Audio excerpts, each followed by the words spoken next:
I'm Casey Hatfield with Net Green News. This is Mount Kilimanjaro. At over 19,000 feet, many call it the roof of Africa. But since 1912, the mountain's glaciers have lost 80% of their ice. Out of the mist, it emerges, a giant of a mountain rising straight out of the otherwise flat plains of northern Tanzania. It's one of Africa's most famous icons and a huge moneymaker for the region.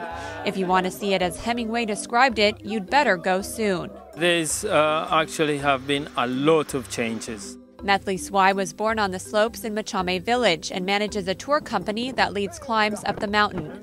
With over 60 climbs under his belt, he's seen environmental impacts firsthand. I've also noticed quite a bit of reduction on the glacier up above. Some scientists say at the current rate, the snowcap could disappear entirely as soon as 2022. Regardless of the cause, one thing is certain. The loss of the snowcap could have devastating impacts on the local economy if tourists decide to take their money elsewhere. I think it's the number one moneymaker here. It feeds almost over 1 million people around the region, and it feeds a lot more Tanzania-wide. People like these porters who will wait for days outside a tourism company hoping to gain employment. So worried are some tourism officials, there's even talk of a scheme to drape white sheets on top of the mountain to make it look like there is still snow. Swai thinks this is taking things a bit far, but he admits scientists' predictions are scary. I couldn't imagine waking up and seeing no snow on Kilimanjaro.